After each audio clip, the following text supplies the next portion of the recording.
DC সাহেব মনে হইতেছে, মনে করেন বাংলাদেশের আইনের উনিই একমাত্র বোদ্ধা।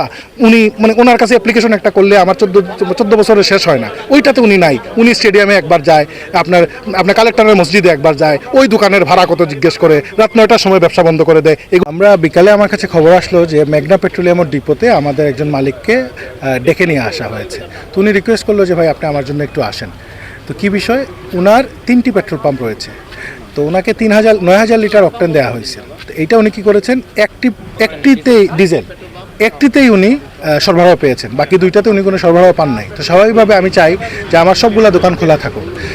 এটি একটা অলিখিত প্র্যাকটিস, আমার জন্মের পর থেকে আমার প্রায় 40 হইতে চললো, আমি এরকমই দেখে আসতেছি যে কোনো কারণে যদি একটি কোম্পানির তেল কম সরবরাহ করে আমরা সব দোকানগুলো খোলা রাখতে চাই। তো এটি কেন করলেন উনি, ওনাকে এখানে এনে আটকে রাখা হয়েছে। এখন প্রায় রাত 12টা বাজে। এখন এটা যদি সমস্যা, উনি যদি হিসাব মিলিয়ে দিতে পারতো না যে 9,000 লিটার আমি নিয়ে আসছি ডিজেল, আপনি হিসাব করে দেখেন তো আমার মিলছে নাকি, ডিপ করে দেখেন এই পাম্পে আছে নাকি, আমি তো এখান থেকে বিক্রি করতেছি, তখন একটা কথা ছিল।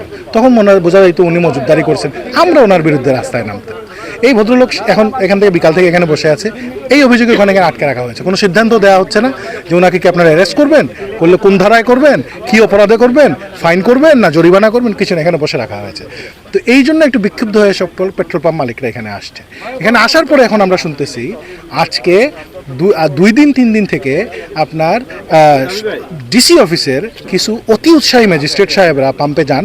যেমন আজকে আমাদের পাঠানটুলা পেট্রোল পাম্পে যাওয়া হয়েছে, ওইখানে গিয়ে ওনারা হিসাব করে বলছে যে পাম্পে তেল কম দেওয়া হচ্ছে, 20,000 টাকা জরিমানা। পেট্রোল পাম্পের মালিক দৌড়ে আসছে, এসে বলছে যে না, আমার পাম্পে তেল কম নাই, আপনি আরেকবার মাপেন, আমার সামনে মাপেন। যখন সামনে মাপা হইলো তখন 1982 সালের যে গ্যাজেট অনুযায়ী যে নিয়মে দেওয়ার কথা সেই নিয়মে পাওয়া গেল। পাওয়া যাওয়ার পরে উনি প্রশ্ন করে আপনার ওই লাইসেন্স রিনিউ করলেন না কেন। মানে ওনারা একটা ডিসিশন নিয়ে আসেই যে আমি পাম্পে যখন অভিযানে যাচ্ছি আমি একটা জরিমানা করে আসবো। এরকম 20,000 টাকা এক জায়গায় করছে, 10,000 টাকা এক জায়গায় করছে, আপনার গাড়ির ফিটনেসের জন্য পাম্পে জরিমানা করে যাইতেছে। মানে মনে করেন এই জিনিসগুলো আসলে দেখেন, আমরা সরকারকে সহযোগিতা করতে চাচ্ছি, আমরা জনগণকে দেখেন, সিলেট বিভাগে এখন পর্যন্ত কোনো পাম্পে মজুতদারি দেখাইতে পারে না কোনো পেট্রোল পাম্প মালিককে। দেখাইতে পারছে আপনারা বলেন, কোনো পেট্রোল পাম্প মালিক কি মজুতদারিতে ধরা পড়ছে? সিলেট আমাদের মানুষগুলো আরেক রকম, সারা বাংলাদেশের মতো সিলেটের মানুষজন নয়। সিলেটে আমাদের দেখেন এত জটিলতার মধ্যেও আমাদের সরবরাহ কিন্তু বন্ধ হয় নাই। আমরা কোনো না কোনোভাবে নেগোসিয়েট করে হোক, আন্দোলনের হুমকি দিয়ে হোক, সিলেটের মানুষকে আমরা তেল দিতে পেরেছি। কিন্তু এই ধরনের প্রশাসনিক জটিলতা, সকালে একটা পেট্রোল পাম্পে ফোন দেয় আপনার ডিসি অফিস থেকে যে আপনার তেল কতটুকু আছে, আপনার মজুদ কী আছে, কতটুকু কিনছেন।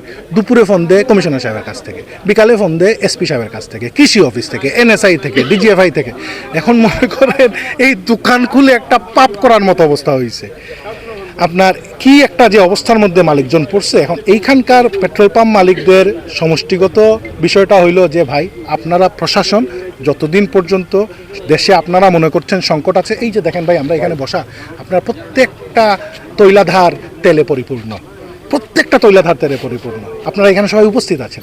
কিন্তু সরকারকে বদনাম করার জন্য না দেশকে অস্থিতিশীল করার জন্য এই অতি উৎসাহী সরকারি কর্মকর্তা মহোদয়রা এই পলিসিগুলোতে যাচ্ছে, কেন যে যাচ্ছে ভাই, এটা আমার বোধগম্য।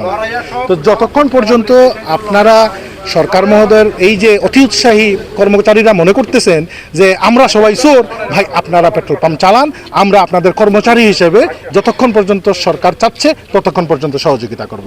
এই একটা সমষ্টিগত ধারণা আমাদের মালিক পক্ষের মধ্যে আসছে, এই জন্য এখানে সবাই উপস্থিত হয়েছে এবং বিক্ষুব্ধ হয়ে ঘোষণা করেছে যে আমরা ভাই এই ব্যবসা আর করবো না, কালকে থেকে পেট্রোল পাম্প বন্ধ। এই অন্যায় অবিচারের কথা শুনে সিএনজি স্টেশন বলছে আমাদের সাথে পরশুদিন থেকে এটা শুরু করবে, আমরাও এটার সাথে নাই। এলপিজি স্টেশনগুলো এটার সাথে একমত পোষণ করছে।